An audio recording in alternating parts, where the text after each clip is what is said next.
I thought he loved me, said I mattered, said it was real. But when things got serious, he vanished and left behind a story I never agreed to. Now I walk with my head down. I get called names I didn't earn, ashamed of something I never chose, but still have to carry. Quick pause before we begin. This is still a small, new channel, and every like or subscribe really helps more than you'd think. If the story speaks to you, I'd love to have you stick around. All right, let's begin. I'd been working at the diner since I was 17.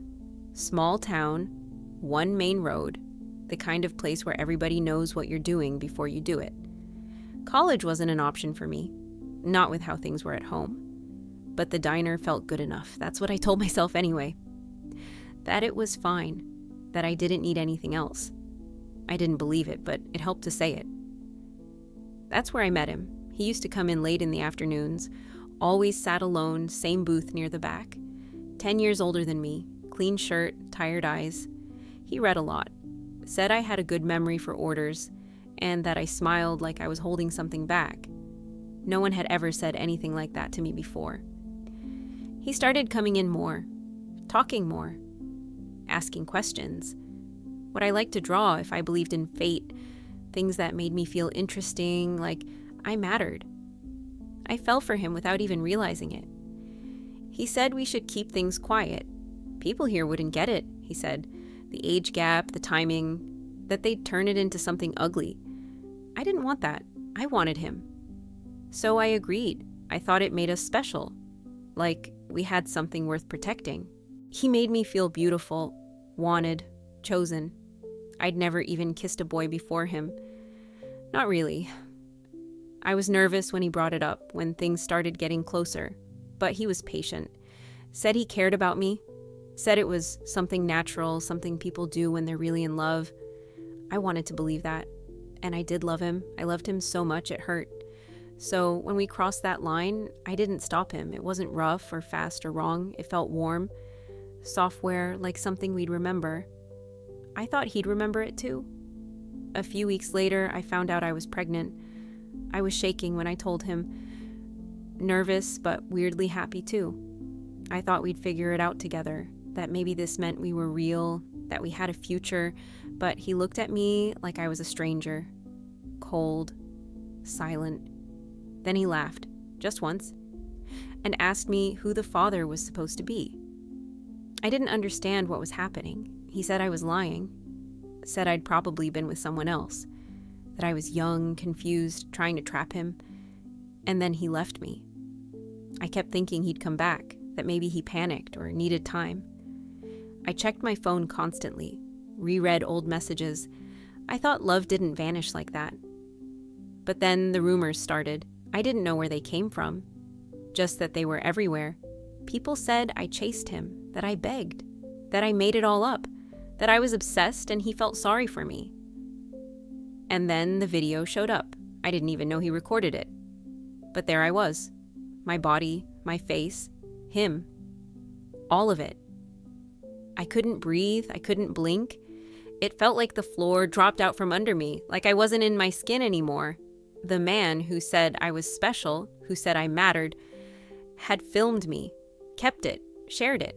I wanted to scream. I wanted to tear the walls down, but nothing came out. Just silence, just shaking. People shared it, laughed. Some said I looked proud. Some said it proved I wanted it. And just like that, I wasn't a girl anymore. I was a story. The next few days were a blur. I kept showing up to work, pretending nothing had happened. But I could feel it, the stares, the whispers that stopped when I walked by, the looks I didn't know how to return. Then one afternoon, I brought a man his burger and fries, someone I'd served a dozen times before. And as I set the plate down, he leaned in and said, loud enough for the whole diner to hear, "You can come over to mine next time you're feeling needy like that." I froze. He smirked, didn't even blink. I just stood there staring at him like I didn't understand the words. My throat tightened. My hands went cold. I could feel every eye in the diner shift toward me. Quiet, curious, waiting to see if I'd laugh or cry. I didn't do either. I turned, walked straight to the back, untied my apron with shaking hands, and left it on the hook. I didn't say a word. Just pushed through the back door with tears already blurring my eyes. That night I sat on the floor of my room and scrolled through my messages. Most were from men I didn't know. Some said they liked my curves. Some asked for more. One just sent a photo of his bedroom and a thumbs up. The last one I saw said, "You don't have to act anymore. I'll treat you like you want to be treated." I threw my phone across the room and started sobbing. Loud, messy, choking sobs that made my chest hurt. I wanted to disappear, because no one saw the girl who fell in love anymore. They only saw the girl in the video. Things weren't any better at home when I told them I was pregnant. I didn't plan the moment. I just said it one night after dinner. No build-up, no big speech. "I'm pregnant." It came out flat, like the words had been waiting too long and slipped past me before I could hold them back. I was scared, but I still hoped they'd ask if I was okay. That maybe they'd sit down. Maybe they'd say, "We'll figure it out." Instead, my mother smiled. Not a soft smile, not the kind people give when they're trying to be strong. This one was thin, smug, like she'd just won a bet. "Of course you are," she said, pushing her chair back like she was done with the conversation already. "I've been waiting for this since you started strutting around like you wanted to be noticed by every man on the block." She didn't ask how, she didn't ask who, she didn't care. She just kept talking about the way I walked, the clothes I wore, how I always liked being looked at. She made it sound like this pregnancy wasn't a mistake, it was a confirmation. My father didn't say a word. He sat still for a moment, eyes on his empty plate. Then he walked away like he didn't hear me, or like he wished he didn't. I don't know what hurt worse, what she said or the way he disappeared. I just sat there, trying not to cry. I wanted to keep the baby, not because I had a plan. I didn't even know where I'd live or how I'd pay for anything, but I imagined holding them, just once, whispering, "I've got you," and meaning it. It would be mine, the only thing that hadn't been twisted or turned against me. For a while, no one talked about it again. My mom made offhand comments, sharp ones, but nothing serious. My dad stopped eating at the table, and then the rumors started, and then the video. After that, whatever was left in the house cracked open and rotted. My father stopped speaking to me entirely. If I walked into the room, he left it. If I said good morning, he didn't look up. I was a stain he couldn't scrub out. My mother didn't hold back anymore. She talked to me like I was something cheap. "You wanted to be seen. Well, now everyone's seen you. Don't go pretending you're the victim. He didn't force you to smile like that." She said I embarrassed her. She said I'd always been this way. I almost ran away, packed a bag, counted the bus money in my drawer, but there was nowhere to go. No one who'd believe me. And then one morning, without saying anything, my father knocked once on my bedroom door. "Get dressed." That was all. He didn't tell me where we were going, but I knew. He drove. I sat in the passenger seat, trying not to cry. My hands stayed in my lap. My stomach hurt, even though I hadn't eaten. I wanted to tell him no. I wanted to scream that I still wanted the baby, that this wasn't his decision, that I didn't care what people thought. But the words wouldn't come. Not with him staring at the road like I wasn't there. Not after everything. They handed me a small bag with a pad inside, a folded paper of instructions, and a receipt, like it was any other errand. I walked out holding my stomach like I was still protecting it, but it was already gone. I sat down on the curb outside the clinic and stared at the gravel between my shoes. My legs shook. I couldn't lift my head. I wanted someone, anyone, to say something. But the street stayed quiet. My throat burned. I kept swallowing like I could force it all back down, but it came anyway. One sharp breath, then another. I pressed my palm to my mouth and cried into it, hunched over, shoulders shaking. Nobody looked. Nobody stopped. And just like that, the only good thing that could have come out of this was taken away from me. Now I am walking aimlessly. The wind hits me as I turn the corner. Not strong, but sharp enough to make me feel exposed. I pull my sleeves down even though I know it won't help. It's not the cold that gets to me. I keep my eyes low, not out of fear, just habit.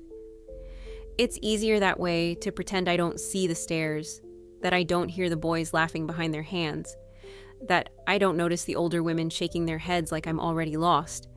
I feel them watching anyway, even if I don't look up. Sometimes I wonder what they see. The girl from the video, the one who let him, the one who smiled, the one they don't have to feel sorry for. Nobody stops me. Nobody says hi. I pass 3 people I used to call friends. None of them even blink. It's like I don't exist. And maybe I don't. Not the version of me they knew, anyway. I step around a trash bin and cross the street without thinking. My feet know the way. I've done this walk before, when I needed air, when I didn't know where else to go. There's a building near the edge of town, old, empty, half abandoned. No one notices who goes in. That's what I like about it. I push through the front door and start up the stairs. The light changes here. Colder, grayer. My footsteps echo, but not enough to drown out the voice in my head. It could have been different. If just one person had believed me. If someone had said, "I know you. That's not who you are." A friend, a teacher, a parent, anyone. It didn't have to be this hard. I reach the top and step out into the open air. It's quiet up here. Below me, the town stretches in every direction. All the tiny lives, all the little streets I used to walk as a kid. It looks peaceful from here, like something out of a painting, but I know better now. Peaceful doesn't mean kind. Small doesn't mean safe. I move closer to the edge. From up here, people look like dots, cars like toys. None of it feels real. None of it feels like it has anything to do with me anymore. The wind moves through my hair and presses against my clothes. I close my eyes and breathe in. I wonder if they'd even notice, or if they'd just keep walking. I take one step closer, and I don't know if it's courage or surrender. I just know it's quiet up here. That's the end of her story. I've been turning it over in my head, wondering how someone's truth can be twisted so fast, and how heavy the silence gets when no one believes you. So let me ask you, if that kind of shame was put on you, not for what you did, but for what people decided to believe, how do you carry it? How do you move forward when the story isn't yours anymore? I'd love to hear your thoughts in the comments, and if you think more people should hear stories like this, liking and subscribing helps more than you know. Thanks for watching, and take care of yourselves.